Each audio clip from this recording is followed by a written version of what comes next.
ಬೆಂಗಳೂರಿನಿಂದ ಒಂದು ದಿನದ ಟ್ರಿಪ್ಪಿಗೆ ಹೇಳಿ ಮಾಡಿಸಿರುವಂಥದ್ದು. ಹಾಗೆ ನಮ್ಮಂಥವರಿಗೆ ಅಂದರೆ ದೇವಸ್ಥಾನದ ಒಂದು ಕ್ರೇಜ್ ಇರೋರಿಗೆ ಇದೊಂದು ಪುಣ್ಯಕ್ಷೇತ್ರ. ಸೊ ಈ ದಿನ ನಾನು ಬಂದಿರೋದು ದೇವರಾಯನ ದುರ್ಗ. 2 ದೇವಸ್ಥಾನಗಳಿದೆ. ಇದು ಭೋಗ ಲಕ್ಷ್ಮೀ ನರಸಿಂಹ ದೇವಸ್ಥಾನ, ಇನ್ನೊಂದಿರೋದು ಬೆಟ್ಟದ ಮೇಲೆ ಯೋಗ ಲಕ್ಷ್ಮೀ ನರಸಿಂಹ ದೇವಸ್ಥಾನ. ಸೊ ಈಗ ನಾನು ತುಂಬ ಈಸಿಯಾಗಿ ಇಲ್ಲಿವರೆಗೆ ಬಂದು ತಲುಪಬಹುದು. ಈಗ ದೇವಸ್ಥಾನ ಇನ್ಮೇಲೆ ಓಪನ್ ಆಗ್ತಾ ಇದೆ. ಈಗ ಒಳಗಡೆ ಹೋಗಿ ಬರ್ತೀನಿ, ಆನಂತರ ಮತ್ತಷ್ಟು ಹೊರಗಡೆ ಬಂದು ಹೇಳ್ತೀನಿ.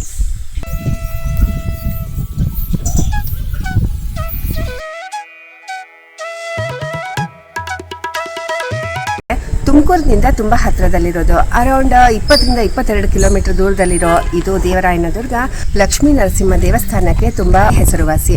ಮತ್ತು ಇಲ್ಲಿಯ ಸುತ್ತಮುತ್ತಲಿನ ಜನಕ್ಕೆ ಇದು ಕುಲದೇವತೆ ಅಥವಾ ಅವರ ಮನೆ ದೇವತೆ. ಹಾಗಾಗಿ ತುಂಬ ಜನ ಇಲ್ಲಿಗೆ ಬರ್ತಾರೆ. ಚೈತ್ರ ಮಾಸದಲ್ಲಂತೂ ದೊಡ್ಡದಾದ ಜಾತ್ರೆ ನಡೆಯುತ್ತೆ. ಹಾಗಂತೂ ಜನ ಕಿಕ್ಕಿರಿದು ತುಂಬಿರ್ತಾರೆ. ಹೋಗಿ ಬಂದಿದ್ದೀನಿ. ದರ್ಶನ ಬೇಗನೆ ಆಯಿತು, ಯಾಕಂದರೆ ಬೆಳಗ್ಗೆ ನಾನು ಬೇಗ ಬಂದಿದ್ದೀನಿ.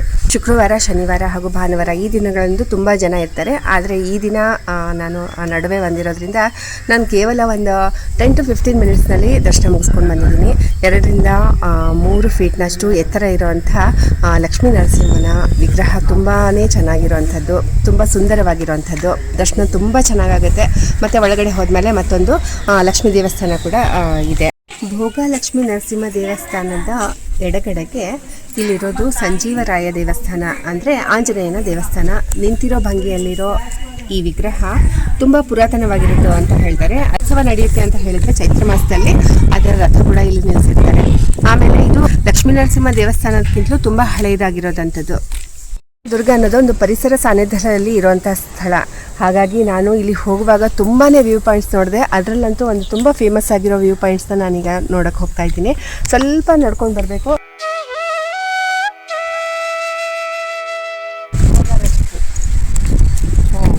ಸೂಪರ್.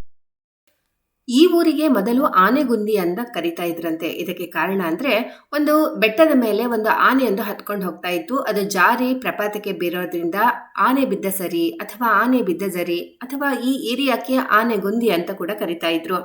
ಈಗಲೂ ಕೂಡ ಇದಕ್ಕೆ ಕರಿಗಿರಿ ಅಂತ ಕರೀತಾರೆ. ಇದಕ್ಕೆ ಕಾರಣ ಅಂತ ಅಂದರೆ ಮೇಲೆ ಬೆಟ್ಟದ ಮೇಲೆ ಒಂದು ಬೆಟ್ಟವೇ ಒಂದರ ಮೇಲೊಂದು ನಿಂತು ಆನೆಯ ಕಿವಿ, ಆನೆಯ ಮೇಲೆ ಅಂಬಾರಿ ಥರ ಕಾಣೋ ಥರ ಚಿತ್ರ ಇಲ್ಲಿ ಕಾಣಿಸುತ್ತೆ.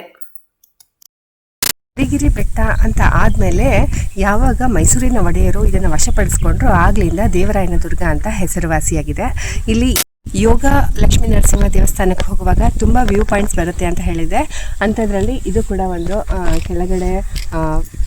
ಕೆಳಗಡೆ ಪಾಂಡ್ ಇದೆ, ಚಿಕ್ಕದಾಗಿರೋ ರೋಡ್ ಇದೆ, ಮತ್ತು ಇಲ್ಲಿ ದೊಡ್ಡದಾಗಿರೋ ಒಂದು ಬಂಡೆ ಇದೆ. ಇದರಲ್ಲಿ ಮಾತ್ರ ತುಂಬ ಜನ ಇದು ಒಂದು ಫೋಟೋ ಶಾಪ್ಗಾಗಿ ನಿಂತ್ಕೋತಾರೆ. ಫೋಟೋಗಾಗಿಯೇ ಇದು ವ್ಯೂ ಪಾಯಿಂಟ್ ಅಥವಾ ಫೋಟೋ ಪಾಯಿಂಟ್.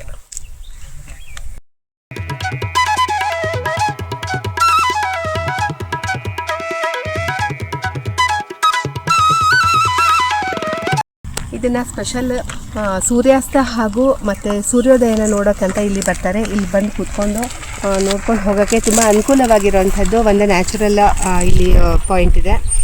ತುಂಬ ಜನ ಇಲ್ಲಿ ಬರ್ತಾರೆ. ಆದರೆ ಇಲ್ಲಿ ಸ್ವಲ್ಪ ಹುಷಾರಾಗಿರಿ, ತುಂಬಾ ಮಂಕಿಗಳಿದ್ದಾವೆ. ಹಾಗಾಗಿ ನಾನು ನೋಡಿದ್ದೆ, ಒಬ್ಬರಿಗೆ ಅವ್ರ ಹತ್ರ ಇರೋದು ಕಸ್ಕೊಂಡು ತೊಗೊಂಡೋಗಿದ್ದು.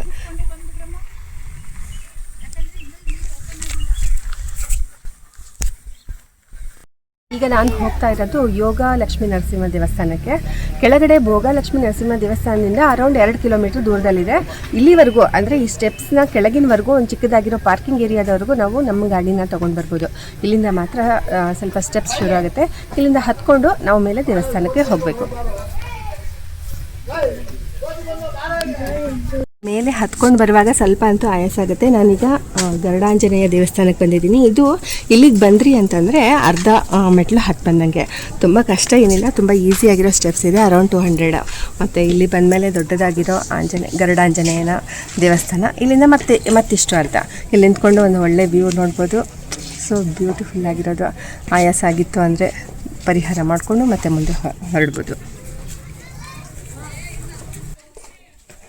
ಎಷ್ಟು ಬ್ಯೂಟಿಫುಲ್ ಆಗಿರೋ ಪ್ಲೇಸ್ ಇದೆ ಗೊತ್ತಾ ಇದು. ಅಂದರೆ ತುಂಬಾ ಪ್ರಕೃತಿ ರಮ್ಯ ವಾತಾವರಣದಲ್ಲಿದೆ. ಈ ಕಡೆ ಪವಿತ್ರವಾದ ಒಂದು ದೇವಸ್ಥಾನ ಇದೆ. ನಾನು ಆಗಲೇ ಆ ಕಡೆಯಿಂದ ತೋರಿಸಿದ್ದೆ, ಅಲ್ಲಿಗೆ ಹೋಗಿದ್ದೆ ನಾನು. ಅಲ್ಲಿಂದ ಒಂದು ಕೆಲವೊಂದು ಸೀನ್ ವ್ಯೂ ಪಾಯಿಂಟ್ ಇದೆ ಅಂತ ಹೇಳಿದ್ದೆ. ಅಲ್ಲಿ ಹೋಗಿ ಸ್ವಲ್ಪ ನಮ್ಮದು ಎಲ್ಲ ವ್ಯೂ ಎಲ್ಲ ನೋಡಿ, ಫಾಗ್ ಎಲ್ಲ ಇತ್ತು, ಅದನ್ನೆಲ್ಲ ಚೆನ್ನಾಗಿ ಎಂಜಾಯ್ ಮಾಡಿ ಆಮೇಲೆ ಅಲ್ಲಿಂದ ನಾನು ಈ ಕಡೆ ಅಲ್ಲಿಂದ ನಾನು ಯೋಗಲಕ್ಷ್ಮಿ ನರಸಿಂಹ ದೇವಸ್ಥಾನವನ್ನು ತೋರಿಸಿದ್ದೆ. ಈಗ ಇಲ್ಲಿಂದ ಅದನ್ನು ನೋಡ್ಬೋದು. ಅಲ್ಲಲ್ಲಿ ಪಾಂಡ್ಗಳಿದ್ದಾವೆ, ಇಲ್ಲಿ ಚಿಕ್ಕದಾಗಿರೋ ಅಲ್ಲಲ್ಲಿ ಕೆರೆಗಳಿದ್ದಾವೆ. ಇಲ್ಲಿ ಮೇಲ್ಗಡೆ ಇರೋ ಕೆರೆ ಕೂಡ ಇಲ್ಲೊಂದು ನದಿಯ ಉಗಮ ಸ್ಥಾನ, ಅಂದರೆ ಜಯ ಎನ್ನೋ ನದಿ ಹಾಗೂ ಮಂಗಲ ಎನ್ನೋ ನದಿಗಳ ಉಗಮ ಸ್ಥಾನ ಈ ದೇವರಾಯನ ದುರ್ಗ. ಆ ನಂತರ ಅವೆರಡು ಮುಂದೆ ಹೋಗಿ ಜಯಮಂಗಳ ನದಿಯಾಗಿ ಕಾವೇರಿ ನದಿಯಲ್ಲಿ ಒಗ್ಗೂಡ್ತದೆ.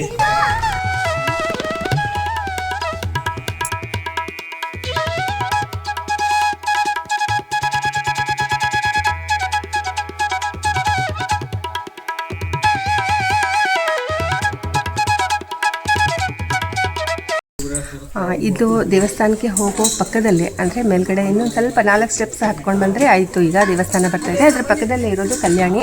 ಇಲ್ಲಿಯ ನೀರನ್ನೇ ದೇವಸ್ಥಾನಕ್ಕೂ ಕೂಡ ಉಪಯೋಗಿಸ್ತಾರಂತೆ. ಮತ್ತು ಇಲ್ಲಿ ಹೇಳೋ ಪ್ರಕಾರ ಒಂದು ಇಲ್ಲಿಯ ವೈಶಿಷ್ಟ್ಯ ಅಥವಾ ಇಲ್ಲಿಯ ಸ್ಥಳ ಪುರಾಣ ಅಂತ ಹೇಳಬೇಕು ಅಂತಂದರೆ, ಭೂಮಂಡಲದಲ್ಲಿ ಮೊಟ್ಟ ಮೊದಲನೆಯ ನರಸಿಂಹ ದೇವಸ್ಥಾನ ಇದೇ ಆಗಿದೆ ಅಂತೆ. ಮತ್ತು ಇದು ಸಾಕ್ಷಾತ್ ಬ್ರಹ್ಮನೇ ಇದನ್ನು ಪ್ರತಿಷ್ಠಾಪನೆ ಮಾಡಿರೋದು ಅಂತ ಕೂಡ ಹೇಳ್ತಾರೆ. ಮತ್ತು ಕಲ್ಯಾಣಿಯನ್ನು ನೋಡಿಕೊಂಡು ಅದರ ಪಕ್ಕದಲ್ಲೇ ಇರೋದು ಚಿಕ್ಕದಾಗಿರೋ ಆಂಜನೇಯ ಸ್ವಾಮಿ ದೇವಸ್ಥಾನವಿದೆ, ಮಧ್ವಾಚಾರ್ಯರು ಸ್ಥಾಪನೆ ಮಾಡಿರೋವಂಥದ್ದು. ಮತ್ತು ಇದನ್ನು ನೋಡಿಕೊಂಡು ಆ ನಂತರ ಅಲ್ಲಿ ಮೇಲ್ಗಡೆ ಹೋದರೆ ಯೋಗ ಲಕ್ಷ್ಮೀ ನರಸಿಂಹ ದೇವಸ್ಥಾನ ಇದೆ.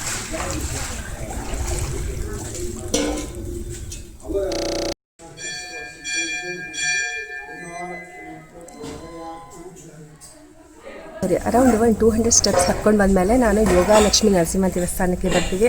ತುಂಬ ಚೆನ್ನಾಗಿರೋ ದೇವಸ್ಥಾನ, ತುಂಬ ಪುರಾತನವಾಗಿರೋ ದೇವಸ್ಥಾನ.